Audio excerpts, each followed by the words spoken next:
حضرت ابو سعید خدری رضی اللہ تعالیٰ عنہ سے مروی ہے کہ مجھے میری والدہ نے رسول اللہ صلی اللہ علیہ وسلم کے پاس بھیجا۔ میں آپ کے پاس آ کر بیٹھ گیا۔ آپ نے اپنا چہرہ انور میری طرف فرمایا اور گویا ہوئے، جو شخص اپنے آپ کو مستغنی ظاہر کرے اللہ تعالیٰ اسے غنی فرما دیتا ہے، اور جو شخص سوال سے پرہیز کرے اللہ تعالیٰ اسے سوال سے بچا لیتا ہے، اور جو شخص صرف کفایت کا طالب ہو اللہ تعالیٰ اسے کفایت فرماتا ہے، اور جو شخص ایک اوقیہ یعنی 40 درہم کی مالیت والی چیز کے ہوتے ہوئے مانگے تو گویا وہ اصرار کے ساتھ مانگ رہا ہے۔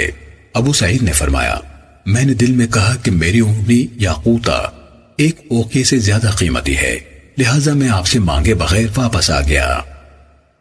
سنن نسائی حدیث نمبر 2596۔ حضرت ابو ہریرہ رضی اللہ تعالیٰ عنہ سے مروی ہے، رسول اللہ صلی اللہ علیہ وسلم نے فرمایا، زکوٰۃ و صدقات کسی مالدار شخص یا کسی طاقتور تندرست شخص کے لیے جائز نہیں۔ سنن نسائی حدیث نمبر 2598۔